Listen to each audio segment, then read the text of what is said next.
Hello everyone, welcome to our Let's Play series of Arcanum. This is Colonel RPG as usual, and I'm very happy that you're chose to join me today here in the Museum of Natural History. I actually don't remember what the exact name is. It didn't get marked on my map because of varied reasons. And today's episode, what is it? Oh, HT Parnell's. Oh, that's the, what is that?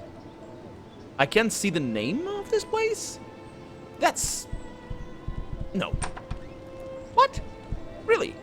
Interesting. Anyway, yeah, today's episode is brought to you in the middle of a hurricane, at least, apparently. I think so. It's very windy outside, and just a heads up, because if I cut off in the middle of the episode and there's just this sort of break and then I continue, it might be because of that. But anyway, for right now, let's look at things. So we have been messing around with these things already last episode, but we didn't actually talk to that orc city dweller over there, because apparently he is the most intelligent orc. I wonder what you can do with him if you have low intelligence on your character. I Gar, world's smartest orc. You have got question? Well, I'll do now. What is your area of expertise? I know much things. Gar tell all. Politics, mathematics, tea. Tea? Yes, Gar like tea. Gar civilized. Gar say Earl Grey best. Made from blend of black teas and oil from the bergamot plant. Excellent, Gar say. I see. What about Tarantian politics? Tarant foremost representative democracy in Arcanum. Chairman Willowsby try align Tarant with Caledon, cause him much trouble. Councilman Braith call for him to step down. Us invade Caledon. He not like Caledon because it monarchy. Oh. Main question be, can democracy join with monarchy and not destabilize? Well, that's a good question indeed. What else can you tell me about politics in Arcanum? Cumbria Kingdom dying. Yeah. Refuse all technology. Lose all provinces. Gar think King Praetor stupid. Other places side Caledon or Tarant. Few try be alone. Oh. Okay. Well, I didn't. That's actually very. I didn't get that impression ever about the politics of Arcanum on my previous playthroughs, and it's actually a really good summary of what is going on because we effectively have two big kingdoms. We do go to Caledon eventually, but I just don't remember it being like that, or remembering. I'm not remembering knowing about this clear distinction. Cumbria doesn't really matter apparently, so yeah. I mean, we've been there. It's a slum. So yeah. What else can you tell me about? I know much things. Gar tell all. Politics, mathematics, tea. Okay, tell me then. What is 4,573,200 divided by 6,543? Gar not genius. Gar smarter than other orcs. Not smarter than professor of mathematics. I know 25 times 40 equals 1,000. No other orc tell you that. That may be. But orcs are idiots. You smart. Now you understand. Gar world's smartest orc. Oh, he's a cool pal. Okay, I'm leaving now. I mean, this is not. Oh, wait a minute. He's not actually trapped in there. He's just, that's his place. Cool. Because he can get out of there. I wonder if he sleeps over here. I mean, we can't go over there. Let's talk to this guy over here because we didn't talk to. I say, you're the bloke that crawled from the Zephyr. Yes, I am. What is your name, sir? Oh, wait. This strange-looking fellow puffs out his chest and stretches out his arms as if he is addressing a large crowd. I am HT Parnell, world-famous showman and collector of all that is strange and fabulous. Oh, really? What is this place, then? This is my Emporium of Wonders, home to several of the world's most intriguing exhibits. Yeah, like this machine over there that is very interesting. Can I ask more questions? Of course. I'll ask about your creatures. Which of the fantastic creatures would you like to know more about? What about Gar? Ah, yes, Gar the orc. I rescued him from some orc slavers on one of my many expeditions, searching for oddities in exotic lands. They had recently captured him and were about to execute him when I intervened. They mistook his intelligence for supernatural possession, you see. Oh.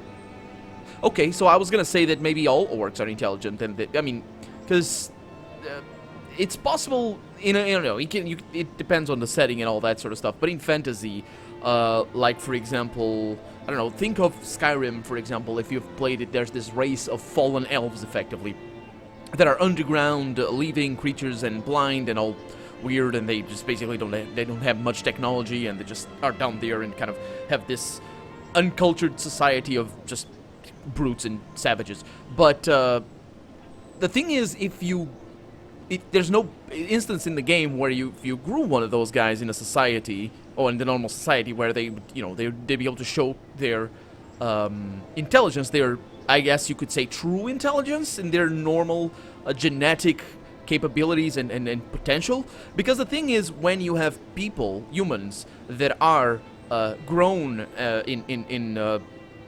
without outside of society, they do show this sort of level of intelligence, or even lower, just because so much of our development is because of our environment in terms of our intelligence. And you'll see that some terrible cases, of course, most of them anyway, of people that have been abducted and just trapped and locked for years and years and years throughout their development, and then when they grow up, eventually, if they get freed, they just are they're completely, they're not normal people at all, and they don't show the same level of intelligence. So it also has to do with how we actually measure intelligence, but our normal notion is so related to what our society actually values, like being capable of talking and mathematics, and so yeah, I imagine that maybe all the orcs were intelligent, and this was just one that was grown to be around people, but apparently not. Apparently he's just actually very intelligent. Apparently all orcs are really dumb. He is kind of showing the same level of intelligence as Snog, whatever his name is. I keep forgetting. Can't see over there. So can you tell me about other exhibits, about the creatures? What about the cow? Ah, that enigmatic cud chewer was shot on safari in the wastes of Vendigroth. Who can say what sorcery or forbidden scientifics were called upon to create such a beast? You might not think of it to look at it, but it was a man-eater. It was. Really, a man-eater, sir. You stretch the bounds of believability. Oh, he didn't like that too much. He acts as if he's wounded by your comments. Sir, I would never gild the truth. I'm a man of honesty. I wondered, though, if he... So, what are the creatures? What about the petrified dragon over there? Magnificent, is it not? I find it one of my saddest exhibits. A remnant of the world gone by. The young dragon, separated from its mother for all eternity. Wasn't there an egg? Is that the egg over there? Or is that a different thing? Yeah, it looks like a carved piece of rock, and badly at that. Oh, he didn't mind that. But what are you insinuating, sir? Nothing. Can I ask about other exhibits? He's not actually, denying that it is, so, I said what it looks like. So, let's see. Go about the other creatures. No, actually about the objects. So, what is that strange-shaped rock meant to be over there? That one. Oh, that is the face of none other than Aronax, mysteriously burned into the rock by mystical forces during his banishment to the nether realms. Aronax? Who's that? Aronax was evil incarnate. He tried to take over the world and establish the elves as the ultimate ruler of all the races. Ooh. Luckily, Nasruddin crushed him like the worm he was. What else can you tell me about Aronax and Nasruddin? Not much sad to say. Theology and ancient lore are not my strong suit. Perhaps you should talk to a priest of the Panari. I think they have a temple around here somewhere. Yes, I am actually looking for it. Yeah, but I do remember that those names actually being important. So I think that is what Virgil was talking about before, about Nasruddin and all those guys. So what about the small head over there? Oh, the shrunken head of the barbarians of Kree. He lowers his voice in mock seriousness. It is told that there are still tribes of nomadic barbarians roaming the southeast, who are meant to be the descendants of the very tribes that followed the Bane of Kree on his on his murderous rampage across Arcanum. This head is all that was left of the adventurer who went looking for them. Interesting. What about the miniature engine?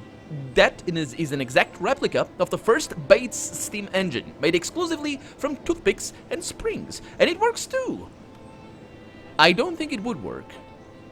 Toothpicks and water vapor.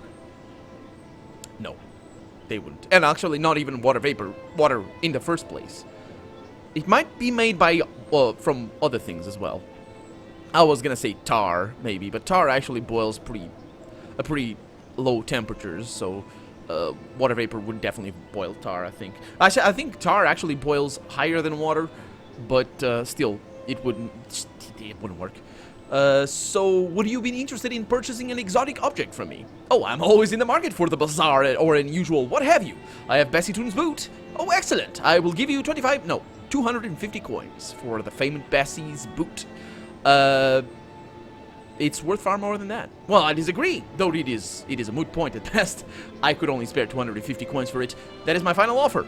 Well, it's a deal then, I suppose. Stupendous! This will be a great boon to my museum business. Is there anything else I can do for you? Actually, I don't know how he, you know, makes money out of the museum, because he clearly didn't charge me anything to get in here. So that it actually explains why HT Parnell's over there doesn't have a thing. Yeah. So what do we have over here? Nothing important. We do have a bunch of junk over here. I will drop that. I don't think I need that over there. I'm pretty sure these are meant for other things. For, for ammo, I think, or something. I don't actually remember that with exact preciseness. Okay, so what have we to explore? Pressing the wrong keys there. So we can't get that one over there. Let's use the arrows. We have to go back here. Definitely, we have to go back there. So let's go back there. Right click, left click, click. There we go. And my character goes. Ooh, these guys are tall. Hi, Mr. Tall Person. Oh, I have a question. Any news? No. Okay, bye. Oh, Mrs. Tall Person. No, don't go away. Oh, come on. Oh, don't load. Oh, you're that man from the newspaper. Yes, I am. And she gives me money. I didn't actually see how much. We can't tell from here because we have a pistol on. Any news on the city? Okay, she doesn't have. Okay, but that was a successful expedition there. I really want to see how much they give me. So we have 2187. I will see how much I get from the next person around. These guards will not give me money, I imagine. And that officer I talked to already, there's just a lot of police around here. And yeah, if you remember correctly, this is where Madame, or if you remember from previous episode, this is Madame Toussaint's place, I imagine. We have some boots and shoes. These things can be sold. I'll definitely get them. What is that over there? That is Zeramin's House of Dark Magic, with an E after dark, so... Oh, it's locked. Why? What? Is it lunchtime? What is going on? Why? That sounds amazing. Yeah, I think it's dark. It's locked because he doesn't... What you heard over there was actually a monster, because we see him from in here. Because he's not there. And that is not Madame Toussaint. Madame Toussaint is actually on the southeast area. So we need to go there as well. I'd like to barter with you, good sir. I would like... Does he like me? He doesn't. He doesn't show over there. He's not interested in that. Not interested in these either. Or that. Or this. Man, he doesn't like anything, this guy. Oh, he does like that. Yeah, I'm pretty sure that thing is irrelevant. I'm gonna drop it. Okay. So thank you for your time. My amount of money is fantastic. Actually, I'm really, really happy about the money I have. About the amount of money I have. So, let's see. About this guy. This guy doesn't like me much, but he'll buy some more stuff, I think. No, he won't. Apparently, there's a junk trader who is the best one to buy things from. Or generally, in the southeast area of town. Actually, it's in the dock area, and I think the docks are to the southeast. So what do we have? The Hall of Records. We haven't been back here. Really? Well, let's go this way, because I think it's a little bit faster. Let's actually try to learn the train system. So that one up there is Station C. And down here, we don't have any station. Or at least not immediately. It is pretty close, but it's still... I could use the stations. Or I could just make cuts. So, that is Station C, right? Yes. Okay, so we know the Station C is up here. Next to the Zoological Society, we have the Hall of Records over there. Indeed, and we didn't go back here. We still have, of course... Ooh. I don't need any of that. We still have, of course, the other traders that we had visited before. They are still very nice for business. We'll go there eventually. But for right now, let's just go over here. What do we have? We have ourselves the University Court Library of Tarrant. Hello. Oh. Librarian. Greetings. Allow me to welcome you to the Library of Tarrant. Could I interest you in becoming one of our esteemed members? Please, could you tell me a little bit more about your facilities? This is the Great Library of Tarrant. It was created 60 years ago when the king chose to make his extensive library available to the public. Really, king? Tarrant has a king? Tarrant no longer has a king. The tale is a heartbreaking one. Some would say that when technology began to come into power, it was the king's desire to industrialize Tarrant slowly. Others thought the king was holding technology back from the people. Though the kingdom was thriving, the royal court was in turmoil. Go on. Yes, Oh, that's not... No! No! Yeah, I did notice that there's a few writers in this game that are not as meticulous with their writing. That's not how it works. No, there's only 3 dots, and that's called an ellipsis. More than that is called nothing. Nothing. And also you have a space after that. But anyway, because after every single punctuation, you always have a space. Anyway, the League of Gnomish Merchants was getting power. One day, the king was found dead. The queen and the prince were missing. Having no heirs to the royal court was disbanded, and the Gnomish Merchants Guild took control. Really? Very intriguing story. Tell me about the membership. That is correct. Anyone who wishes to peruse our volumes of knowledge must become a member. The Library of Tarrant contains a myriad of books which house many different subjects. Okay. I need to put my nose in my finger in my nose, not on my nose, sort of pressing it on the side to make that voice, and I get all snifty after that, so let's not do that anymore. Might I ask you a few more questions? No. Okay, so that goes back to that. Okay, how much is it for a membership? A lifetime membership costs a mere 1,500 coins. Well, I could pay for it. I mean, what else do I have the money if not for this sort of stuff? Sure, I would like to membership. Here's the fee. Thank you, and welcome. All of the books contained in the Great Library are free for you to peruse and borrow. Actually, if I might suggest something for this fine establishment. Oh, those are containers. Interesting. The change is to assure its members that the money that goes into the membership actually goes into something, you know, maybe the preservation of the books, or getting more books, or finding old books and stuff like that, because that would actually incentivize me to spend the money there if it were a real thing, if I were role-playing myself. As it is, that was a metagame decision. I don't think my character would go for this, but that's definitely metagame, because I want to read these books. I will read them off camera, though. How do I do this? Oh, I do it like that. Nope. Do I? Do I? I do. Let's see, dread armor, what is it? It's not infrequently that a country farmer will be tilling his field and unearthed an old shield whose leather straps are rotted away, but whose metal still shines as the day it was forged. Yeah, that's usually armor that is stainless steel. That's how it goes. There's a lot of things over there. I am gonna read these books, but I'm gonna peruse them here first, because I just want to see.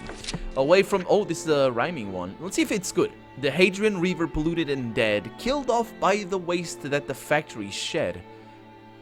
Up over the rooftops, past tall throats of flame. Oh, I don't think it is the metric. Let's see what the last one is. Technology chaos, it all looks the same. Yeah, I think this one is a little bit too short in comparison to these ones, and it kind of threw me off balance. So, the Hadrian River polluted and dead. You can see the metric there. Killed off by the waste and the factories shed. Yeah, it's sort of there. You need to killed off. You need to go with the killed off. And then up over the roofs past... Oh, wait a minute. Up over the rooftops past tall throats of flame. Yeah, there's a little bit of... Although it is there. I can't complain. Let's see what else we have. Psychological treatise on intolerance. Oh, that is quite something, by Malcolm Ray. The only true misfits in our rapidly advancing world of technology are the half-orcs. Interesting, because these were the guys that sent down the Zephyr. Different from the more common orcs, they are possessed of more humanly acceptable features. Wait a minute, not the orcs were the ones that brought down anyway. And with an increased cranial capacity, are more intelligent than even the cleverest of orcish chieftains. Yet, for those differences, they are seen as worse than orcs in our human eyes. I think what this might be in regards to is about actually racism, rather than just outright intolerance, which, you know, racism is part of, but I guess, you know, it's kind of a broad subject right there. Although, does it say? No, it doesn't. It's not even racial intolerance, which is a weird thing to say. But anyway, the gods give us suit, a philosophical and scientific essay. The gods give us suit? What an interesting notion over there. The second possibility, that magic and nature annihilate each other, is actually a restatement of the universal balance hypotheses noted above. This is the case because at that point, nature stops functioning on a universal level, and the magic that causes it to fail must be exerting itself universally with equal power. And this is actually, of course, the center point of the wall. You guys can go ahead and pause the video if you want to read them, although I'm pretty sure these books are available online if you look them up. But it's the center point of the setting, of course. But interestingly enough, actually explains, and, you know, of course, on purpose, actually explains why magic is on the decline, and because that technology is basically taking over. A world full of magic, though, is kind of scary, because magic is really weird. Well, at least a world like this one, anyway. A philosophical treatise as to the causes of disease, utilizing new findings in natural science, in addition to drawing on the advice of the esteemed master Parnell at the Hall of Applied Magics in Tula. Catchy. Let's see. Here, my studies became earnest, and though I spent only a few months there... Okay, let's see what else. Within scant days, I had published my findings and opened my discovery to scientific questioning. Let's see, they were alive. What is that going on? When I looked through this contraption, the first time, I must confess, I was amazed. Before, I had placed a small cross slice of animal tissue above a mirror to reflect on the sunlight. But when I peered through the view hole, I saw row upon row of tiny ovalish objects, to which I shall refer from now on as cells. Oh, I see what that is. When I read they were alive, I imagined he was talking about actually, you know, microorganisms. Cells aren't actually microorganisms. Oh, I did a bad thing there. They aren't microorganisms. They are part of a microorganism or of an organism. Although microorganisms sometimes can be unicellular. Is that how it goes in English? Anyway, the Journal of Henry Dovern Esquire. Wait a minute, didn't we find somebody called an Esquire? Let's see, let's jump straight to the point. Really, it's quite ridiculous. Why the city guard chose not to run blighters like that in, I'll never know. Like that in? I don't know what blighters are. It's interesting, he talks about shenanigans. I saw that word right there. So that's probably a very, very thrilling read. Oh, that's welded shut. Okay, I saw that manhole and I'm like, oh, I'm going down that. Okay, geographical and magical properties of the Isle of Despair. Oh, that's interesting. We need to go there. We can go there. I think we need to take a boat. You can go by sea, of course. You can just travel. Anyway, brief history of the dreaded Parnell colony. Yeah, that's pretty interesting. Okay, I'm not going to read about that because we're going to go there. It's also brief history. Brief history. So, the Hunters Hunted. Who's this about? Oh, it seems to be a novel or something. During the train ride, I was able to learn about my companions. Either that or a journal. I realize it's going to be tricky to pause, but I'm just going through. The Life of Ashton Fernwilter. Ooh. Okay, I don't know if any of these books is actually important. And then we have The Nature of Archaeological Practice. Ooh, that's an interesting one that kind of connects with me a little bit. Let's see. Being the introductory volume to the third year's fieldwork in Southern District and musings as to the classification of archaeological practice as science or art, how far we have come. There are few things which appear to us at the present day so strange as the work of past scholars. Yeah, that's true. Let's see if he talks about methods and stuff. Thus, having come to terms with the triumphs and shortcomings of the past, I would turn now to the... I just jumped straight to the nice bits. Turn now to the fractious divisions that confront us all in the present. We are in no position to rest upon our laurels, and yada yada yada. What do they accomplish except to distract us? Man, this thing might not be actually what it is all about. Therefore, it is in the spirit of reconciliation that I present this humble work. This introductory volume will be followed within a year by an extensive second volume detailing the results of this year's excavations, along with some observations and preliminary... Oh, okay, yeah. You guys might go ahead and read about that. But I have talked about archaeology in the past in my Let's Plays. I'm not sure if it was in this Let's Play. Maybe I'll talk about it if it comes to subject later on. The Orcish question. Oh, that's not good. That actually, oh boy. Okay, so if you don't know what this is a reference to, this is in reference, well, it's phrased in the same way as the Jewish question. So this is directly related to the whole thing about intolerance over there and racism that we read over there. So the Orcish question here. The Jewish question is basically a pre-World War II, I think, talking point regarding, of course, you know, it culminated sort of in what is also known as the final solution, which was the Holocaust. So yeah, 1884. Speech before Terran's captains of industry. Good evening to you all, gentlemen. I hope none of you... But that's interesting because I don't really see that sort of racism and violence against the orcs in this world. This, then, is the Orcish question. What are we to do? Orcs, because of their violent nature, will not fit into the existing society, and yet we require their labor. This might be a direct reference and just sort of either commentary or... it might be a focal point. Oh no, don't do that. That's not what I want. It might be a plot point or something, but I don't think it's very important, because if we learn about somebody that is racist against orcs, then we can look into that. As of right now, yeah, it doesn't matter. So yeah, moving on. Outside of the library, we have the University Courts. Oh, wait a minute, that's the University's Court Library. Oh boy. Oh, okay. Hi. Mr. Gnome? What do you do? Again, sorry. I always say, what do you do? How do you do? But anyway, we are out of time, so let's talk to him. Benjamin Gershwin. That's an interesting name. Let's talk to him next episode. For right now, I'm Colonel RPG, and this has been Arcanum. I really hope you've enjoyed it, and if you did, go ahead and leave a comment. Like the video if you want to see the next episode come out sooner rather than later. But above all, thank you so much for watching, and I hope I'll see you next episode. If the hurricane doesn't take my house away. It shouldn't. Bye.